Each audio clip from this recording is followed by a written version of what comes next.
नमस्कार विद्यार्थी मित्रमैत्रिणींनो. आज आपल्याला प्रकरण तिसरं अपक्षरणाची कारके हे बघायचं आहे. मागच्याच प्रकरणामध्ये आपण अपक्षरण म्हणजे काय हे थोडंसं बघितलं होतं. तर अपक्षरण ही पूर्णपणे वेगळी प्रक्रिया आहे. यामध्ये जे काही मोठे खडक असतील तर त्या मोठे खडक घर्षणामुळे तुटून लहान होण्याची जी काही प्रक्रिया आहे तर त्यालाच आपण अपक्षरण असं म्हणत असतो. या अपक्षरण या क्रियेमध्ये जो काही पृष्ठभाग असेल तर त्या पृष्ठभाग त्याच्या वहनाची गती जी असेल तर त्या गतीच्या ऊर्जेचा प्रभाव जो असतो तर त्याच्या ऊर्जेच्या प्रभावात आणि गुरुत्व बलामुळे जी काही हालचाल होते की त्या हालचालींमध्ये विशेषतः नदी असेल, हिमनदी असेल, वारा असेल, तर हे महत्त्वाची कारके आहेत. यांना कारके असं म्हटलं आहे, म्हणजे माध्यमे असं म्हटलं आहेत, की नदी असेल, हिमनदी असेल, वारा असेल किंवा सागरी लाटा असतील किंवा भूजल पातळी असेल म्हणजे पाणी असेल, तर ही जी काही कारकं आहेत, तर त्या कारकं किंवा या माध्यमांमुळे ही जी काही अपक्षरणाची जी काही प्रक्रिया आहे, तर ती घडून येताना आपल्याला दिसून येते. आणि आपल्याला या प्रकरणामध्ये तेच बघायचं आहे, की अपक्षरण ही जी काही क्रिया होते, तर त्या अपक्षरण मध्ये कोणती माध्यमे आहेत. म्हणून प्रकरणाचं नाव दिलंय त्यांनी अपक्षरणाची कारके. ठीक आहे. आपण प्रकरणाला सुरुवात करूया. बघा सुरुवातीलाच दिलंय, की सांगा पाहू. आता सांगा पाहूमध्ये तुम्हाला जे काही तुम्ही यापूर्वी म्हणजे 9वी-10वी पर्यंतचे काही भूगोल शिकलेला आहात, तर त्याच्या संदर्भात थोडीशी ॲक्टिव्हिटी दिलेली असते. तर यात दिलंय बघा, की महाराष्ट्रातील अनेक ठिकाणांची नावे ही काही भूरूपांशी संबंधित आहे.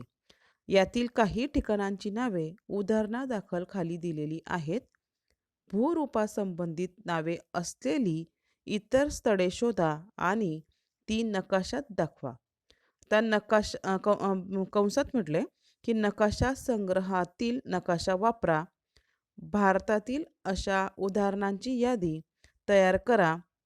तुम्ही मिळवलेल्या माहितीची वर्गात चर्चा करा. ही एक ॲक्टिव्हिटी आहे विद्यार्थ्यांसाठी बघा, की महाराष्ट्रातील अनेक जे काही गावांची नावं असतील, तर ती कशाच्या संदर्भात दिसतात? काही भूरूपांच्या. म्हणजे नदीचं नाव असेल, डोंगराचं नाव असेल, एखादी समजा वाळूचा म्हणजे बीच असतील, पुळण असेल, तर त्याच्या संदर्भात काही नावं असतात.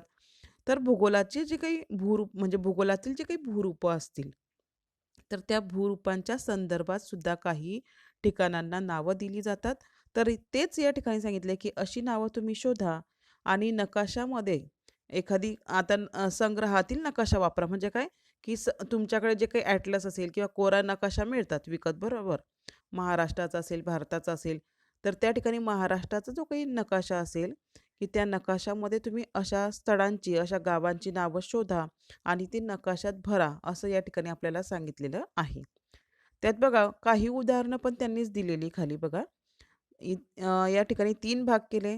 पहिल्या याच्यात दिलंय स्थळाचं नाव, दुसऱ्या याच्यात दिलंय नावाशी संबंधित भूरूप आणि तिसरं दिलं स्थान, की कुठे आहे ते. बरोबर. तर पहिलं उदाहरण आपण बघू. रेवदंडा हे गावाचं नाव आहे. रेवदंडा कशामुळे नाव दिलं गेलं ते दिलंय बघा. भूरूप कोणतं?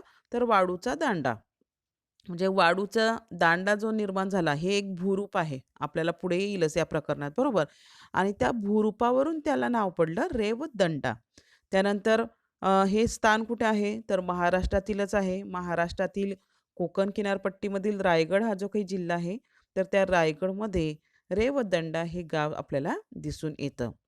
त्यानंतर नंबर 2 दिलंय गणपतीपुळे. आता गणपतीपुळे सुद्धा कोकणातीलच आहे. बरेच जण जाऊन आले असतील. देवाचं स्थान आहे, प्रसिद्ध आहे. तर पुळण हा जो काही भूरूप आहे.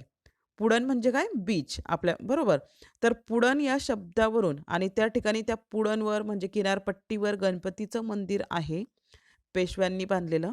म्हणून त्या गावाला किंवा त्या स्थळाला नाव काय पडलं? गणपतीपुळे. आणि हे स्थान जे काही आहे, तर ते सुद्धा महाराष्ट्रातील रत्नागिरी म्हणजे कोकणातील रत्नागिरी हा जो काही जिल्हा आहे, तर त्या रत्नागिरी जिल्ह्यामध्ये आपल्याला गणपतीपुळे हे स्थान दिसून येतं. त्यानंतर नंबर 3 दिलंय बघा, प्रवरा संगम. बघा नावातच आलं संगम ना. तर भूरूप कोणतं आलं मग? तर 2 नद्यांचं संगम. ज्या ठिकाणी झालेला आहे आणि नदीचं नाव त्या ठिकाणी आहे प्रवरा. म्हणून नाव दोघांचं एकत्र करून काय झालं प्रवरा संगम हे एक सुद्धा गावाचं नाव आहे आणि त्या ठिकाणी 2 नद्यांचा संगम आहे. म्हणून त्याला प्रवरा संगम असं नाव देण्यात आलेलं आपल्याला दिसून येतं. हे स्थान सुद्धा महाराष्ट्रातीलच अहमदनगर जिल्ह्यात आपल्याला दिसून येतं. तुम्ही बघा जळगाववरून जर पुण्याला गेलात तर नगर लागतंच आणि नगरमध्ये तुम्हाला प्रवरा संगम हे गाव सुद्धा त्या ठिकाणी लागतं. ठीक आहे. तर पुढे दिलंय बघा, की तुम्ही हे पाहिले की भूरूपांचा उपयोग ठिकाणांना किंवा गावांना नाव देण्यासाठी केला जातो. म्हणजे जी काही विविध भूरूपं आहेत, तर त्यांचा उपयोग कशासाठी केला जातो? तर एखादं गाव असेल मोठं, तर त्या गावाला नाव देण्यासाठी त्यांचा उपयोग या ठिकाणी केला जातो. आता भूरूपे जी काही आहेत, तर भूरूपे निसर्गात समाविष्ट प्रक्रियेद्वारे तयार होत असतात. भूरूप जर असेल, तर तो मानव निर्माण करू शकत नाही. तर ते काय एक निसर्गनिर्मित प्रक्रिया आहे आणि त्या प्रक्रियेद्वारे अनेक वर्ष त्या ठिकाणी जातात आणि अनेक वर्षांनंतर एखादी जी काही भूरूप आहे, तर ते निर्माण होताना आपल्याला दिसून येतात. कारके त्यावर कार्य करत असतात. प्रदीर्घ कालखंडानंतर भूरूपे विकसित होतात. म्हणजे कारके म्हणजे काय? तर मी आत्ताच सांगितलं, की नदी असेल, हिमनदी असेल, वारा असेल, बरोबर? सागरी लाटा असतील, तर ही काय माध्यमे आहेत. त्यालाच आपण कारके असं म्हणतो आणि ही कारके सतत कार्य करत असतात आणि जी काही कारके आहेत, तर त्यांच्या प्रदीर्घ कालखंडानंतर म्हणजे अनेक वर्ष त्या ठिकाणी जातात आणि त्यांचं कार्य हे सतत चालू असतं आणि त्या कारकांमुळे, त्या प्रक्रियेमुळे त्या ठिकाणी काही भूरूपांची निर्मिती होताना आपल्याला दिसून येते. त्यानंतर पुढे दिलंय, की या कारकांमुळे विदारण झालेल्या खडकांना आता विदारण म्हणजे काय हे आपण मागच्या प्रकरणात बघितलंय. आपल्या मागच्या प्रकरणाचं नावच होतं विदारण आणि विस्तृत झीज. तर विदारण झालेल्या खडकांना विलग करणे, उचलणे, हलवणे, वाहून नेणे, संचयन करणे या प्रक्रिया घडतात. तर विदारण म्हणजे काय? तर कारकांमुळे त्या ठिकाणी काही खडकांचे तुकडे होतात. ते तुकडे झाल्यानंतर त्यांना विलग करणे म्हणजे वेगळं करणे. नंतर उचलणे, एका ठिकाणाहून दुसऱ्या ठिकाणी त्याला सरकवणे म्हणजे उचलणे, हलवणे, वाहून नेणे आणि शेवटी संचयन करणे. या प्रक्रिया आहेत स्टेप बाय स्टेप बरोबर.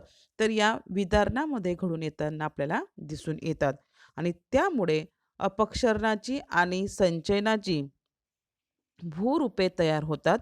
काही प्रक्रिया सर्व कारकांमध्ये समान असतात, परंतु काही ठराविक प्रक्रिया विशिष्ट कारकांमुळेच घडतात. या ज्या काही प्रक्रिया आहेत, उचलणे, हलवणे, वाहून नेणे, तर या सर्वच कारखान्यांमध्ये घडतात असं नाही. तर विशिष्ट कारखान्यांमुळेच काही घडून येताना आपल्याला दिसून येतात. आणि आपल्याला तेच दिलंय, की खालील दिलेल्या तक्त्याच्या आधारे या प्रक्रिया कशा घडतात त्या समजून घ्या. सोबतच दिलेल्या आकृतींचा या प्रक्रिया कशा घडतात ते समजून घेण्यासाठी उपयोग होईल. म्हणजे विविध ज्या काही प्रक्रिया आहे, अपक्षरणामध्ये ज्या काही घडून येतात, तर त्या विविध प्रक्रिया या ठिकाणी दिल्या आहे आणि त्या प्रक्रियांची आकृतीसुद्धा आपल्याला या ठिकाणी दिलेली आहे. म्हणजे याचाच अर्थ काय, की त्या प्रक्रिया समजून घेण्यासाठी तुम्हाला त्या आकृतीचा उपयोग होताना आपल्याला दिसून येईल. आता प्रक्रियांमध्ये बघा, पहिलीच प्रक्रिया आपल्याला दिली आहे उखड ही प्रक्रिया. आता उखड जी काही प्रक्रिया आहे,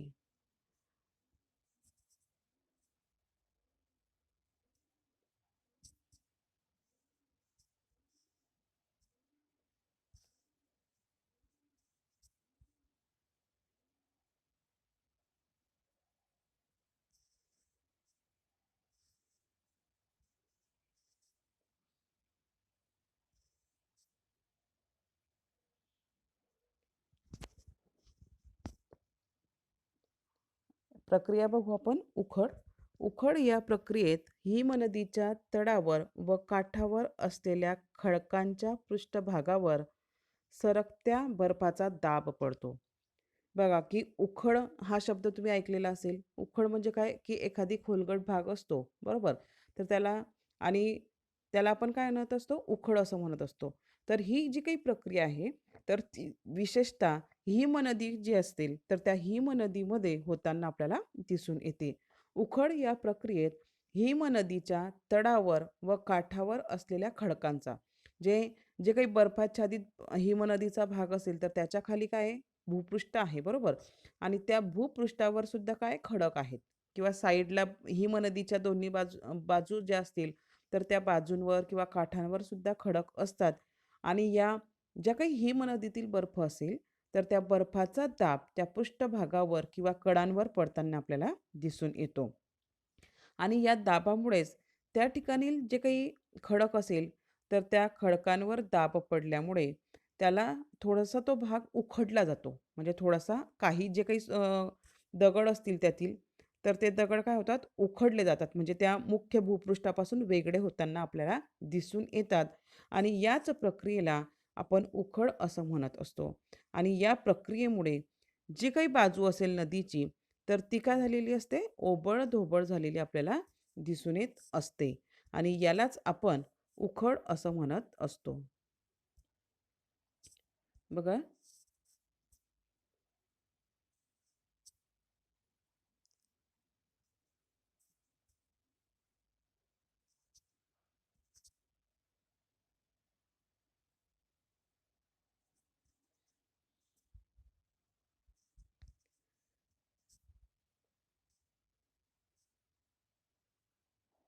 बघा या प्रक्रियेमध्ये बघा उखड कुठे होईल, की ही जी आकृती आहे बघा, तर आकृतीमध्ये या ठिकाणी आपल्याला दिसतंय, की ही जी काही बाजू आहे बघा, पिवळा कलर दिसतोय तोच काय आहे, की नदीचा तळाकडचा तो भाग आहे. आणि त्या तळाकडच्या भागामध्ये वरचा जो काही बघा पाण्याचा भाग सॉरी बर्फाचा जो काही भाग दिसतोय, तर त्या बर्फामुळे खालच्या भागावर काय झाला? दाब पडला. आणि दाब पडल्यामुळे त्या ठिकाणी जे काही खडक असतील तर ते काही प्रमाणात ते उखडले गेले म्हणजे मुख्य खडकापासून वेगळे झाले. आणि ही जी काही बाजू असेल तर ती ओबड-धोबड झालेली आपल्याला दिसून येते. थोडासा खोलगट झालेला भाग दिसून येतो.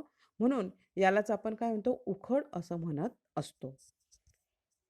ठीक आहे. त्यानंतर आपल्याला पुढचं बघायचं आहे. दुसरी प्रक्रिया दिली आहे, की अपघर्षण. आता अपघर्षण ही जी काही क्रिया आहे, तर या प्रक्रियेत पृष्ठभागाचे घर्षण होऊन ते खरवडले जाते. आता बघा, की तुम्ही फर्निचर केलं आणि फर्निचर केल्यानंतर त्याला पॉलिश केली जाते. आता पॉलिश करण्यामागचा उद्देश काय आहे, की जे काही फर्निचर असेल, तर ते ओबड-धोबड न राहता ते घासल्यामुळे पॉलिश पेपर येतो. तो पॉलिश पेपर जर तिथे घासला, तर ते गुळगुळीत अगदी प्लेन होतं. हाताला असं एकसारखं लागतं, बरोबर? आणि त्यालाच आपण काय म्हणतो, की ते काय होतं मग पॉलिश त्या फर्निचरला केली जाते. त्याचप्रमाणे अपघर्षण ही एक प्रक्रिया आहे आणि त्या अपघर्षण प्रक्रियेत काय होतं, की जो काही पृष्ठभाग असेल, नदीचा जो काही पृष्ठभाग असेल, तर त्या पृष्ठभागावर नदीने वाहून आणलेली जी काही खडकं असतील, तर ती सतत काय होतात, घासली जातात. आणि घासले जात असल्यामुळे ती काय होतात, खालची जी काही बाजू असेल, तर ती घर्षण होत राहतं खालची बाजूला नेहमी. आणि घर्षण होत राहिल्यामुळे पृष्ठभाग काही कालखंडानंतर गुडगुडीत होत जातो आणि त्यालाच आपण अपघर्षण अशी प्रक्रिया म्हणत असतो. आता या ठिकाणी बघा, की अपघर्षण ही प्रक्रिया आपल्याला बघायची आहे. या ठिकाणी दिलंय, की ही नदी आहे समजा पाण्याचा भाग दिसतोय तुम्हाला. यात काही दगड दिलेले आहे आणि हे दगड काय होतात पाण्याच्या प्रवाहासोबत वाहत जातात, बरोबर? आणि पाण्याच्या प्रवाहासोबत वाहत गेल्यामुळे त्या ठिकाणी पृष्ठभाग जो असेल, बरोबर नदीचा, तर तो काही कालखंडानंतर अगदी गुडगुडीत होतो. म्हणजे अगदीच त्याला गुडगुडीतपणा येतो आणि त्यालाच आपण अपघर्षण अशी प्रक्रिया म्हणत असतो. ही वारा, हिमनदी आणि सागरी लाटा या 3 कारकांमुळे होताना आपल्याला दिसून येते. त्यानंतर आपण पुढचे बघणार आहोत. तिसरी प्रक्रिया या ठिकाणी आपल्याला दिली आहे, की सन्निघर्षण. आता सन्निघर्षण आणि म्हणजे काय ते आपण अगोदर बघू, की सन्निघर्षणमध्ये खडक आणि खडकांचे तुकडे एकमेकांवर आपटतात व ते तुटून त्याचे लहान तुकडे तयार होतात. वहनादरम्यान तुकड्यांचा आकार लहान होतो, तसेच खडकाला गोलाई येते. बघा, की या ठिकाणी आकृत्या पण 2 दिल्या आहे, की पहिल्या आकृतीत काय म्हटलंय, की पहिल्या आकृतीमध्ये खडक आपल्याला दिसताय 2 ते एकमेकांवर आदळताय, बरोबर? हे दिलेलं आहे बघा. आणि ते एकमेकांवर आदळत असल्यामुळे काय होतात, की त्याचे लहान तुकडे होतात आणि त्यातल्या त्यात ते एकमेकांशी त्यांचं घर्षण होत असतं. गोल-गोल ते फिरत असतात आणि घर्षण झाल्यामुळे जे काही नंतर काही कालखंडानंतर जे काही पहिले खडक असतील, तर त्यांना काय होतं, की गोलाई प्राप्त होत असते आणि ते गुडगुडीत होताना आपल्याला दिसून येतात. ही जी काही क्रिया आहे, तर त्याला आपण सन्निघर्षण असं म्हणत असतो. आता बघा खाली दिलंय, की अपघर्षण आणि सन्निघर्षण या ज्या काही 2 प्रक्रिया आहेत, तर त्या वेगवेगळ्या आहेत. अपघर्षणमध्ये काय झालं होतं, की अपघर्षणामध्ये सुद्धा काय झालं होतं, की गुडगुडीतपणा आला होता. पण तो कुठे आला, तर जे काही भूपृष्ठ असेल, तर त्या भूपृष्ठाच्या खाली म्हणजे जी काही नदी प्रवाह असेल, हिमनदी असेल, तर त्या नदीच्या खालच्या तळभागावर अपघर्षणाची प्रक्रिया आपल्याला दिसून आली. तेच दिलंय बघा, की अपघर्षण प्रक्रियेत पदार्थाच्या वहनादरम्यान भूपृष्ठावर परिणाम होतो.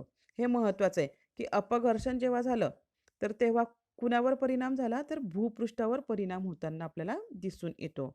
तर या उलट सन्निकर्षण या प्रक्रियेमध्ये काय होतं, की सन्निकर्षण प्रक्रियेमध्ये जे पदार्थ वाहत असतात, जे खडक खडक असतील, खडकांचे तुकडे जे काही वाहत असतात, तर त्या तुकड्यांवर अ, परिणाम होताना आपल्याला दिसून येतात. ते गोलाई त्यांची गोलाई निर्माण होताना आपल्याला दिसून येते. तुम्ही नर्मदेचे गोटे असं नाव ऐकलं असेल किंवा काही जण देवावर सुद्धा दगड ठेवतात, असा अगदी गुडगुडीत झालेला, बरोबर? तर त्याचप्रमाणे हा आपल्याला दिसून येतो. ही एक प्रक्रिया आहे. ठीक आहे. त्यानंतर आपण पुढची प्रक्रिया बघू नंबर 4 ची. नंबर 4 ची प्रक्रिया दिली आहे द्रावण. तर द्रावण या शब्दाचा अर्थ तुम्हाला कळतो, की कोणताही पदार्थ द्रावणीभूत आहे, की जे पाण्यात टाकल्यावर विरघळेल त्याला आपण द्रावण असं किंवा द्रावणीभूत असं म्हणत असतो. तर तसंच या ठिकाणी दिलंय. द्रावण ही जी काही प्रक्रिया आहे, तर ती भूजल, नदी, सागरी लाटा जे काही असतील, तर त्यांच्यामध्ये होताना दिसून येते. आता द्रावण म्हणजे काय आपण बघू. जेव्हा काही खडकांचे अपक्षरण सागरातील किंवा नदीतील काही जलाचे आम्लात रूपांतर झाल्यामुळे होते. तर जेव्हा काही वेळेस सागर असेल किंवा नदी पात्र असतील, तर यांचं पाणी काय होतं आम्लात रूपांतर होतं. म्हणजे त्याच्यात आम्लचं प्रमाण वाढतं आणि या प्रक्रियेत द्रावण प्रक्रिया म्हणतात. म्हणजे त्या ठिकाणी काय होतं, की द्रावणाची प्रक्रिया म्हणजे खडकातील जो काही चुना असेल किंवा चुनखडक असतील, तर ही खनिजे जे आहेत, तर ती पाण्यात लवकर विरघळतात, बरोबर? आणि आम्लाचं प्रमाण जर वाढलं, तर याचं प्रमाणसुद्धा विरघळण्याचं प्रमाणसुद्धा वाढताना आपल्याला दिसून येतं. नंतर ती पाण्याबरोबर वाहून किनारी भागात जेथे चुनखडक, डोलोमाईट, वालुकाश्म असे खडक असलेल्या किनारी भाग अशा तऱ्हेच्या अपक्षरणास जास्त संवेदनशील असतात. म्हणजे ज्या भागात वालुकाश्म किंवा चुनखडक किंवा डोलोमाईट असे जे काही भाग असतील, अशा खडकांची ज्या ठिकाणी भूरचना असेल, तर अशा रचनेच्या ठिकाणी त्या अ, आपल्याला द्रावण ही जी काही प्रक्रिया आहे, तर ती मोठ्या प्रमाणात होताना दिसून येते. आणि द्रावण प्रक्रियेत या खडकातील जो काही चुनखडक असेल, चुना असेल, तर तो पाण्यात विरघळताना दिसून येतो. आणि पाण्यात विरघळल्यामुळे त्याचे विघटन म्हणजे त्याचे तुकडे जे आहेत, तर ते आपल्याला मोठ्या प्रमाणात होताना दिसून येतात. ठीक आहे. पुढची प्रक्रिया आपल्याला बघायची नंबर 5 ची अपवहन. आता अपवहन ही जी काही प्रक्रिया आहे, तर ती भूपृष्ठावरील सुटे झालेले वाळूचे कण वाऱ्याबरोबर वाहून नेले जातात. जेथे वनस्पतींचा अभाव आहे, तेथे ही प्रक्रिया अधिक प्रभावाने घडते. एखाद्या भागातील वाळूच्या वाहून जाण्याने खडगा तयार होतो. यालाच आपण अपवहन खडगा असं म्हणत असतो. म्हणजे अपवहन ही प्रक्रिया आहे आणि हे कुठे वाऱ्यात जो असेल, तर वारा मुख्यत्वे अपवहन ही क्रिया करताना आपल्याला दिसून येतो. भूपृष्ठ जे काही असेल, तर त्या भूपृष्ठावरील सुटे झालेले वाळूचे जे काही कण असतील, तर ते वाहून नेण्याचं कार्य वारा हा सतत करत असतो. आणि विशेषतः ज्या ठिकाणी आपल्याला असं दिसून येतं, की वनस्पतींचा अभाव आहे, वनस्पतींचं आच्छादन कमी असतं, अशा ठिकाणी आपल्याला ही क्रिया मोठ्या प्रमाणात होताना दिसून येते. तर वाळवंटी भाग जे असतील विशेषतः, तर त्या ठिकाणी काय दिसतं? वनस्पतींचा अभाव दिसतो आणि त्यातल्या त्यात भूपृष्ठ जे आहे, तर ते सुद्धा काय दिसतं? सुटे झालेले कण त्या ठिकाणी मोठे असतात, वाळूचे कण. आणि त्यामुळे वाळवंटी प्रदेशात अपवहन ही क्रिया आपल्याला मोठ्या प्रमाणात दिसून येते. आणि काही वेळेस या अपवहन क्रियेमुळे काही ठिकाणी खड्डा पडतो. त्यालाच त्यांनी खडगा असं म्हटलंय. आणि त्या अपवहन क्रियेमुळे हा खड्डा पडत असल्यामुळे त्याला आपण काय म्हणतो, की अपवहन खडगा असं म्हणत असतो. आता आकृतीत पण दिलंय बघा, की सुरुवातीला आपल्याकडे जसं उन्हाळ्यात वावटळ येतं, त्या पद्धतीने या ठिकाणी काय आलं, की छोटंसं वावटळ आलेलं आपल्याला दिसून येत आहे. वाऱ्यासोबत वाळूचे कण वाहताना दिसून येतात. आणि काही वेळेस काय होतं, या ठिकाणी खड्डा पडतो. त्यालाच खडगा असं म्हटलं जातं आणि अपवहन प्रक्रियेने झाला म्हणून अपवहन खडगा त्याला असं म्हटलं जातं. ठीक आहे. त्यानंतर आपण पुढची प्रक्रिया बघू. पुढची प्रक्रिया आहे नंबर 6ची वेधन. तर वेधनमध्ये काय होतं, की नदीतील पाण्याबरोबर तळ्याकडचा गाळ वाहत असतो. की बघा, की नदी तर प्रवाह वाहत असतो सतत. त्या प्रवाहासोबतच त्या ठिकाणी तळ्याकडचा जो काही गाळ असेल, तर तो सुद्धा वाहत असतो. परंतु काही वेळेस तो गाळ वाहण्याकरता काही अडथळे येत असतात.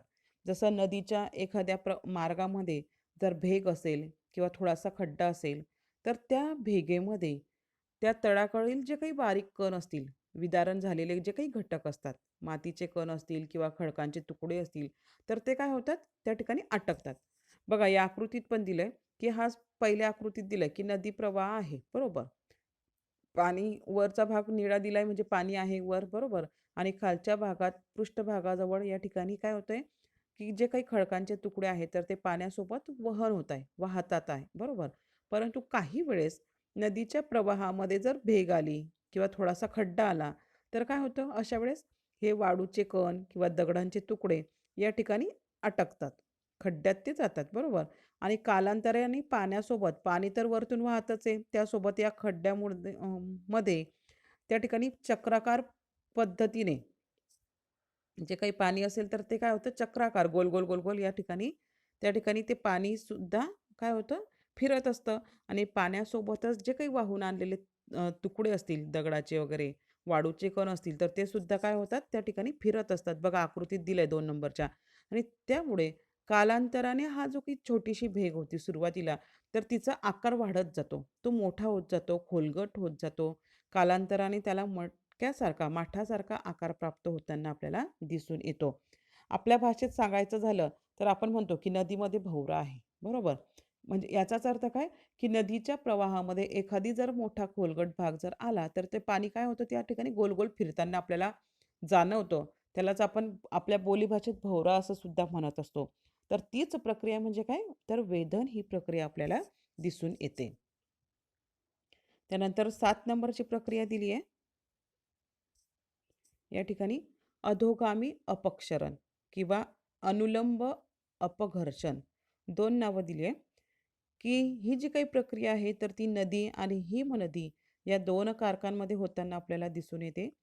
ही एक जलीय प्रभावाने होणारी प्रक्रिया आहे. म्हणजे पाण्याने प्रभावित होणारी प्रक्रिया ही आपल्याला दिसून येते. या प्रक्रियेमुळे तळाकडील पदार्थांचे अपक्षरण होऊन हा पदार्थ वाहून गेल्यामुळे नदीचे पात्र किंवा दरीचा तळभाग खोल होत जातो. की बघा, की अधोगामी असं नाव दिलंय, की याचाच अर्थ काय, की अधो म्हणजे काय खालची बाजू, बरोबर. तर या प्रक्रियेत तळाकडील जो काही भाग आहे, नदीच्या तळाकडील भाग, तर त्या नदीच्या तळाकडील भागात अपक्षरण ही क्रिया घडत असते. आणि त्या क्रियेमुळे जे काही नदीचं पात्र असेल, तर ते काय होतं, दरीचा भाग असेल, नदीचं पात्र असेल, तर त्याचा जो काही भाग असेल, तर तो खोल होत जाताना आपल्याला दिसून येतो. ठीक आहे. त्यानंतर 8वी क्रिया दिली होती. बघा नंबर 7, 8 आणि 9 या ज्या काही तिघ प्रक्रिया आहेत, तर त्यांच्या आकृत्या आपल्याला या 2 दिलेल्या दिसून येतात. तर नंबर 8चे आपण बघू, की अभिशीर्ष अपक्षरण. तर अभिशीर्ष, शीर्ष म्हणजे काय? अभिशीर्ष या नावात लक्षात येतं, की नदीच्या वरचा भाग, बरोबर. की शीर्षाकडचा म्हणजे सुरुवातीकडचा भाग, की ज्यामध्ये ही प्रक्रिया घडताना दिसून येते. नदीच्या उगमाकडे होणारे पार्श्ववर्ती अपक्षरण, म्हणजे नदीचा उगम जो काही आहे, विशेषतः उगम कुठे होत असतो, की डोंगराळ प्रदेशांमध्ये. आणि डोंगराळ प्रदेशात ही प्रक्रिया घडताना आपल्याला दिसून येते. डोंगराळ प्रदेशात होत असल्यामुळे त्या ठिकाणी उतार हा जास्त असतो. आणि उतार जास्त असल्यामुळे ही क्रिया मोठ्या प्रमाणात घडताना आपल्याला दिसून येते. बघा दिलंय की नदीच्या उगम क्षेत्रातील मृदा, दगडगोटे किंवा खडक हे उगम क्षेत्रातील तीव्र उतारामुळे कोसळतात. की उतार जास्त आहे म्हणून ते कोसळणं किंवा विदारण ही जी काही प्रक्रिया आहे तर ती मोठ्या प्रमाणात होताना दिसून येते. असे कोसळलेले पदार्थ नदी प्रवाहाच्या दिशेने वाहून नेते. त्यामुळे नदीचा प्रवाह उगम क्षेत्राकडे वाढतो. की उगम क्षेत्र जे काही आहे नदीचं डोंगराळ भागात, तर ते क्षेत्र जे आहे तर ते अभिशीर्ष अपक्षरण प्रक्रियेमुळे त्याचं क्षेत्र आपल्याला वाढताना दिसून येतं. पुढची 9 नंबरची प्रक्रिया दिली या ठिकाणी बघा. बाजूकडील अपक्षरण म्हणजे नदी असेल किंवा हिमनदी हे 2 कारकं या ठिकाणी दिलेले आहेत. तर नदी आणि हिमनदींच्या ज्या काही बाजू असतात, तर त्या बाजूंवर ही क्रिया घडत असते. म्हणून हिला नाव दिलंय बाजूकडील अपक्षरण. हे नदी किंवा हिमनदीच्या दरीच्या बाजूंवर होते. दरीच्या बाजूंचे अपक्षरण उपनद्यांवर व इतर लहान नद्यांद्वारे होते. बघा की नदी असेल किंवा हिमनदी असेल, तर तिचं उगमस्थान झाल्यानंतर तिला बऱ्याचशा नद्या, उपनद्या, लहान नद्या, प्रवाह येऊन मिळत असतात. तर हे जे काही प्रवाह असतील, उपनद्या असतील किंवा लहान नद्यांचे प्रवाह असतील, तर अशा ज्या काही असतील, तर त्यांच्या बाजूंवर ही क्रिया होताना आपल्याला दिसून येते. बघा दिलंय की जेव्हा कधी अधोगामी अपक्षरणाची गती कमी होते. आता आपण सुरुवातीलाच वर बघितलं होतं की कोणती प्रक्रिया बघितली होती अधोगामी. बरोबर की खालचा भाग म्हणजे नदीच्या खालचा तळभाग जे आहे तर त्या अधोगामी अपक्षरणाची गती कमी होते, परंतु बाजूकडील अपक्षरणाचा प्रभाव अधिक जाणवतो. म्हणजे जे काही नदीची दोघी साईड असतील, कडा ज्या असतील, बाजू ज्या असतील, तर त्यांच्यावर अपक्षरण जे आहे तर ते अधिक जाणवत असतं. या प्रक्रियेला दरीचे रुंदीकरण पण म्हणतात. की या प्रक्रियेमध्ये काय होतं, तर नदीचा खालचा भाग न वाढता किंवा त्या ठिकाणी प्रक्रिया न होता, बाजूचे जे काही भाग असतील नदीच्या, तर त्या दोन्ही बाजूंच्या भागांवर ही प्रक्रिया अपक्षरण जे आहे, तर ती अपक्षरणाची क्रिया मोठ्या प्रमाणात होते आणि अपक्षरण या क्रियेमुळे त्या नदीचे दोन्ही बाजू जे आहेत, तर ते रुंदावतात आणि म्हणूनच जी काही दरी असेल नदीची, तर तिचं रुंदीकरण म्हणजे तिची बाजू वाढताना दिसून येते. लांबी आपल्याला वाढताना दिसून येते. म्हणून तिला नाव काय दिलंय, की दरीचे रुंदीकरण होते. म्हणूनच तिला काय म्हटलंय, की दरीचे रुंदीकरण पण म्हटलं जातं. की दरीच्या तळाकडील भागात सुद्धा बाजूकडील अपक्षरण घडते. याच्यामुळे मुख्यतः पूर मैदानांचे विस्तारीकरण घडते.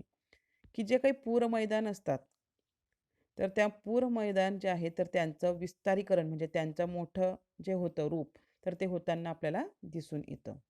ठीक आहे. त्यानंतर 10वी प्रक्रिया आपल्याला बघायची आहे, कर्षण. आता कर्षण ही जी काही आहे, तर ती भूजल जी काही पातळी असेल, तर त्याच्या व्यतिरिक्त इतर सर्व कारके, जे आपण 5 कारके बघितली, नदी, हिमनदी, भूजल पातळी, त्यानंतर वारा आणि सागरी लाटा, ही आपली 5 कारके आहेत, की या 5 माध्यमांमार्फत अपक्षरणाची प्रक्रिया घडत असते.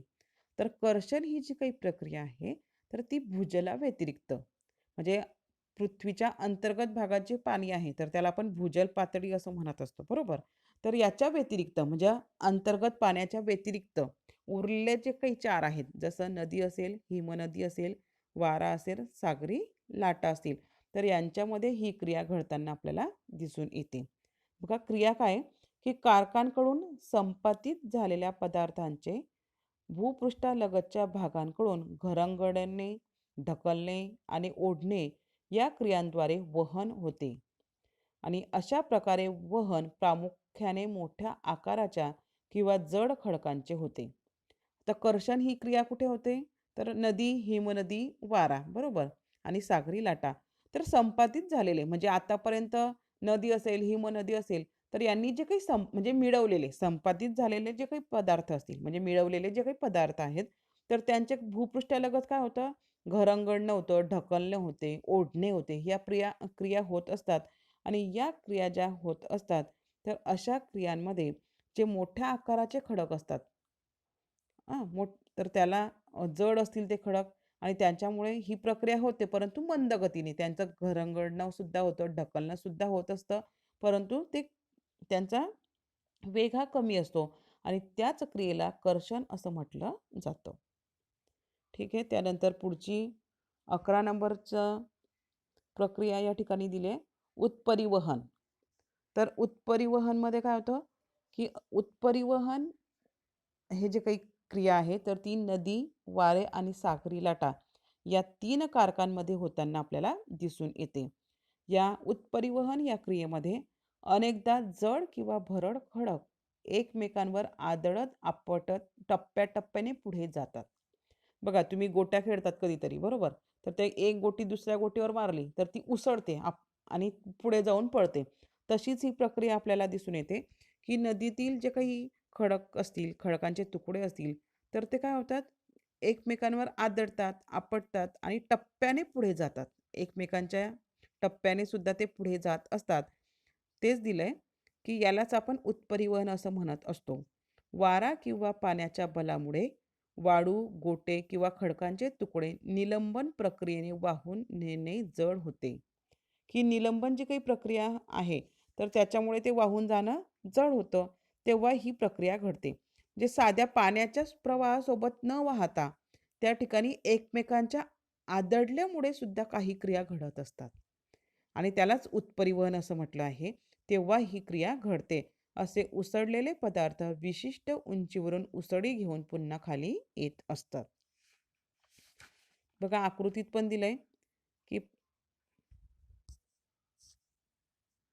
बघा, की आकृतीत काय दिलंय, की या ठिकाणी काही दगडांचे गोटे पण दिलेले आपल्याला दिसून येतात आणि त्यासोबतच बघा, की या ठिकाणी ते तिथे बाण पण दाखवले. याचाच अर्थ काय, की त्यांच्यामध्ये एकमेकांमध्ये सुद्धा काय होतं, घर्षण होतं, बरोबर?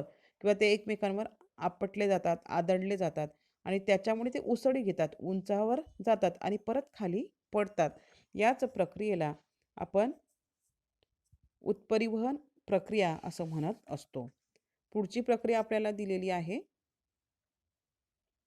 निलंबन ही प्रक्रिया. तर निलंबन म्हणजे काय ते आपण बघूया, की निलंबन या प्रक्रियेमध्ये हलके सूक्ष्म पदार्थ प्रवाहाच्या वरच्या भागातून वाहत जातात.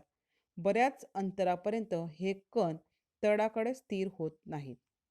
बघा निलंबन प्रक्रियेमध्ये जे वजनाने हलके आहेत, तर ते हलके कण जे असतील, सूक्ष्म कण जे असतील, तर ते काय होतात, ती तळाकडे येतच नाही, खालच्या बाजूला ते येतच नाही. तर प्रवाहाचा जी वरची बाजू असेल, पाण्याची वरची जी बाजू असेल, तर त्या वरच्या बाजूवरच ते तरंगत असतात. आणि बऱ्याचशा वेळेस काय होतात, की ते तळाकडे स्थिर होत नाही. ते तळाकडे येतच नाही. ते शेवटपर्यंत, नदीच्या शेवटच्या टप्प्यापर्यंत ते वरच्याच पाण्यासोबत वाहत जाताना आपल्याला दिसून येतात. ही जी काही प्रक्रिया आहे, तर ती नदी, वारा, सागरी लाटा या कारकांमध्ये होताना आपल्याला दिसून येते. आकृतीत पण दिलंय बघा, की आकृतीत वरचं जे काही समजा बघा, की हा जो काही कलर आहे, तर तो नदीचा काय आहे, तळभाग आहे. ही वरची जे काही आहे, तर पाण्याची लेव्हल पाणी आपल्याला दिसतंय आणि त्यामध्ये डॉट दिले आहे. याचाच अर्थ त्या पाण्यामध्ये सूक्ष्म हलके कण वाहताना आपल्याला दिसून येतात आणि त्यालाच आपण निलंबन असं म्हणत असतो. त्यानंतर पुढची प्रक्रिया आपल्याला दिली आहे नंबर 13ची द्रावीकरण. तर द्रावीकरण जे काही असेल तर ते नदी, सागरी लाटा आणि भूजल हे जे काही 3 कारक आहेत, तर त्या 3 कारकांमध्ये होताना आपल्याला दिसून येते. तर आपल्याला बघा, की यात दिलंय, की द्रावीकरणामध्ये पाण्यात विरघळलेल्या स्थितीतील पदार्थ पाण्याद्वारे वाहून नेले जातात. जे पदार्थ पाण्यात विरघळतात, जसं चुनखडक असेल बरोबर, तर ते काय होतात पाण्यात विरघळतात आणि पाण्यात विरघळल्यानंतर ते पाण्यासोबत वाहून जाताना आपल्याला दिसून येतात. ज्या प्रदेशात चुनखडक व चुनखडकासारखे द्रवीभूत होणारे खडक आढळतात, त्या प्रदेशात विरघळलेले पदार्थांचे प्रमाण जास्त असते किंवा असतात. तर बघा, द्रावीकरण कुठे होईल, की ज्या भूपृष्ठाच्या रचनेमध्ये चुनखडकासारखे खडक असतील आणि चुनखडकासारखे खडक असल्यामुळे त्या ठिकाणी काय होताना आपल्याला दिसून येतं, की त्या ठिकाणी पाणी जेव्हा वाहतं, सागरी लाटांचं असेल किंवा भूजल पातळी असेल किंवा नदी असेल, बरोबर? तिघी कारकं या ठिकाणी आहेत. ते वाहताना काय होतं, की त्या आपल्या पाण्याच्या प्रवाहासोबत ते चुनखडकातील काही घटक ते आपल्यात घेतं. म्हणजे द्रावीभूत होतं, म्हणजे ते विरघळतं त्यात आणि विरघळल्यानंतर ते पाण्यासोबत ते सूक्ष्म कण वाहत जाताना आपल्याला दिसून येतात. ठीक आहे. याच प्रक्रियेला आपण द्रावीकरण असं म्हणत असतो. त्यानंतर शेवटची आणि नंबर 14ची प्रक्रिया या ठिकाणी आपल्याला दिली आहे, संचयन प्रक्रिया.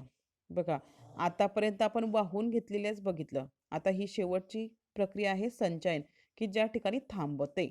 जे काही कारकं वाहून आणलेले आहेत नदीने किंवा हिमनदीने किंवा वाऱ्याने, तर त्यांचं संचयन होतं आणि थांबतात ते एका ठिकाणी, बरोबर? त्यांचं एका ठिकाणी ते येऊन थांबतात आणि या प्रक्रियेला संचयन प्रक्रिया असं म्हणत असतात. बघा दिलंय, की कारकांच्या कार्यादरम्यान काही घटकांमुळे संचयनाची प्रक्रिया घडते. ही जी काही कारकं आहेत, तर त्यांच्या कार्यामुळे काही वेळेस त्या कारकांमध्ये अडथळे येतात, बरोबर? आणि अडथळे आल्यामुळे या कारकांमुळे काही वेळेस जी काही घटकं आहेत, तर ती संचयन करत असतात. एका ठिकाणी थांबत असतात आणि त्यालाच आपण संचयन प्रक्रिया असं म्हणत असतो. कारकांच्या गतीचा जी काही गती असेल, कारकांची गती, तर त्या गतीचा मोठ्या प्रमाणावर परिणाम संचयनाच्या प्रक्रियेवर घडत असतो. जे कारक जे आहेत, वारा उदाहरणार्थ वारा घ्या तुम्ही, बरोबर?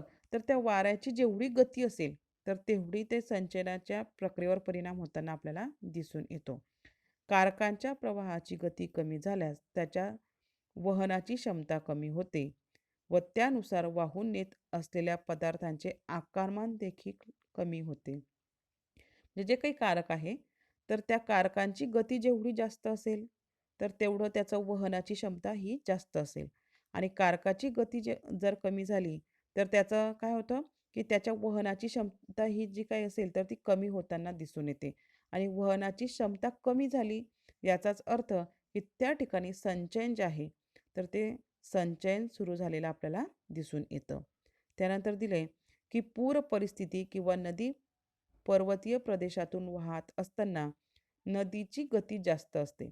तर नदीचे टप्पे तुम्हाला माहिती असतील किंवा आपल्याला पुढे पण बघायचे, की नदीचा पहिला टप्पा जो असेल, तर तो काय उगमस्थान जे आहे, तर ते डोंगराळ प्रदेशात होत असतं.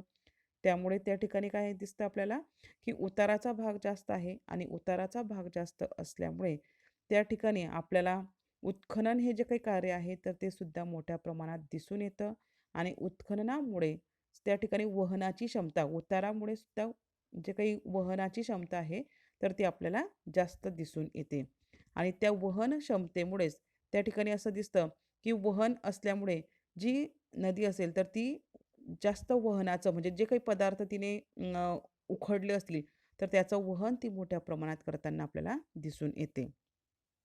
जर जमिनीचा उतार किंवा प्रवाहाची दिशा बदलली, तर संचयन क्रिया घडून येते. नदी जी असेल, तर त्या नदीने तिचा उतार बदलला म्हणजे ती डोंगराळ प्रदेशातून पठारी प्रदेशात आली किंवा पठारी प्रदेशातून मैदानी प्रदेशात आली, तर त्या ठिकाणी काय होतो, तिच्या प्रवाहाचा जो काही उतार असेल, तर तो काय होतो बदलतो आणि प्रवाहाचा जे काही असेल उतार असेल, तर तो त्या ठिकाणी मंदावल्यामुळे तिने जे काही पदार्थ वाहून आणलेले आहेत, तर ते वाहून नेण्याची क्षमता जी आहे, तर तिची क्षमता जी आहे, तर ती कमी होताना आपल्याला दिसून येते. या प्रक्रियेमध्ये उतारासोबतच त्या ठिकाणी जे काही गुरुत्व बल आहे, तर ते गुरुत्व बलसुद्धा कार्य करत असतं आणि या गुरुत्व बलामुळे त्या ठिकाणी तिचं संचयन कार्य जे आहे, तर ते सुरू होताना आपल्याला दिसून येतं. जे नदीचे आहेत, तर नदीच्या पठारी आणि मैदानी प्रदेश जो असतो, तर त्या मैदानी आणि पठारी प्रदेशामध्ये तिचं संचयन हे जे काही कार्य आहे, तर त्याची सुरुवात होताना आपल्याला दिसून येते. पुढे दिलं होतं, की लहान कण प्रवाहात प्रदीर्घ तरंगत असतात. नदी व वारे सूक्ष्म कणांना शेवटपर्यंत वाहून नेतात. बघा, की संचयन ही क्रिया जी आहे, तर या संचयन प्रक्रियेमध्ये त्यांनी दिलंय, की जसे मोठमोठे म्हणजे जड किंवा मोठे पदार्थ असतील, खडकांचे तुकडे असतील, तर हे लवकर काय होतात, संचयित होतात. उतार आला, की लगेच त्यांचं संचयन होण्याचं कार्य होईल. परंतु जे काही सूक्ष्म कण असतील, की ज्यांचं वजन कमी आहे, ते पाण्यावर किंवा हवेवर तरंगू शकतात. हे शेवटपर्यंत काय होतात? शेवटपर्यंत वाहून नेता येतात की ते वाहून नेले जातात आणि त्यानंतरच्या अवस्थेत त्यांचे संचयन घडते. म्हणजे शेवटच्या टप्प्यापर्यंत जे काही सूक्ष्म कण आहेत तर ते वाहून नेले जातात आणि शेवटच्या टप्प्यांमध्ये त्यांचं संचयन होताना आपल्याला दिसून येतं. प्रवाह मार्गात वृक्ष, पर्वत किंवा तत्सम अडथळा आल्याने कारकांचा वेग मंदावतो. अशा स्थानी संचयनास सुरुवात होते. वारा असेल किंवा नदी असेल किंवा सागरी लाटा असतील, तर यांच्या प्रवाहामध्ये जर वृक्ष आले, म्हणजे वनस्पती आल्या किंवा पर्वत असतील, तत्सम अडथळे म्हणजे अडथळा काहीतरी आला, बरोबर? तर त्या अडथळा आल्यामुळे कारकांचा जो काही वेग आहे, तर तो मंदावतो आणि कारकांचा वेग मंदावल्यामुळे अशा स्थितीमध्ये संचयनाची सुरुवात झालेली आपल्याला दिसून येते. ठीक आहे? बघा, ह्या 14 प्रक्रिया आपण या ठिकाणी बघितलेल्या आहेत, की अपक्षरणाची जी काही कारक आहेत, तर त्या अपक्षरणाच्या कारकांमुळे या 14 प्रक्रिया घडताना आपल्याला दिसून येतात आणि या प्रक्रिया ज्या काही घडत असतात, तर या प्रक्रियांमधून विविध भूरूपांची निर्मिती होताना आपल्याला दिसून येते. आणि या प्रक्रिया समजवण्यामागचं कारण तेच आहे, की या प्रक्रिया समजल्यामुळे तुम्हाला कोणत्या भूरूपांची निर्मिती कशी घडते हे समजण्यास या ठिकाणी तुम्हाला मदत होताना दिसून येईल. भूरूपे, अपक्षरण, वहन आणि संचयन या प्रक्रियेचा एकत्रित परिणाम असतो. एखादी जे काही भूरूप निर्माण झालं, जसं आपण वाळूचा दांडा बघितला, बरोबर? तर ही जे काही एक भूरूप आहे, तर हे एक भूरूप 3 प्रक्रियांचा परिणाम आपल्याला दिसतो, की अपक्षरण ही क्रियासुद्धा आहे, वहन ही क्रियासुद्धा आहे आणि संचयन ही क्रियासुद्धा आपल्याला दिसून येते. आणि या सर्वांचा या तिघी प्रक्रियांचा एकत्रित परिणाम जो काही असतो, तर त्या एकत्रित परिणामाद्वारेच भूरूपांची निर्मिती होताना आपल्याला दिसून येतं. म्हणजे एखादी भूरूप निर्माण झालं, म्हणजे फक्त एकच कार्य करतंय असं नाही, तर या तिघी कार्य जे आहेत, तर या तिघी कार्यांचा परिणाम तो आपल्याला दिसून येतो. या प्रक्रियामुळे एकत्रित कार्य करतात किंवा एकटेपणे सुद्धा कार्य करतात. या ज्या काही प्रक्रिया आहेत, तर अपक्षरण, वहन आणि संचयन या काही वेळेस एकत्रित कार्य करताना दिसून येतात, तर काही वेळेस एकट्या सुद्धा कार्य करताना दिसून येतात. यातील प्रत्येक परिणामानुसार विविध भूरूपे संबंधित कारकांकडून तयार होतात. याचा परिणाम जो असतो या कारकांचा, तर या कारकांच्या परिणामांमुळेच आपल्या जी विविध भूरूपे आहेत, तर ती भूरूपे तयार होताना दिसून येतात. त्यांचे सर्वसाधारण वर्गीकरण अपक्षरणाची आणि संचयनाची भूरूपे असं केली जातात. म्हणजे जेव्हा वर्गीकरण किंवा प्रकार करण्याची वेळ येते, तर तेव्हा त्यांनी भूरूपे जे असतील, तर त्या भूरूपांचं वर्गीकरण कशा पद्धतीने केलं? तर 2 पद्धतीने. भूरूप कशामुळे निर्माण झालं असेल? तर अपक्षरणामुळे किंवा संचयनामुळे. या 2 प्रक्रियेमुळे ते निर्माण झालेलं असेल आणि म्हणूनच भूरूपांचं वर्गीकरण करताना अपक्षरणाची किंवा संचयनाची भूरूपे अशा पद्धतीने त्यांचं वर्गीकरण हे केलं जातं. ठीक आहे. आज आपण या ठिकाणीच थांबूया.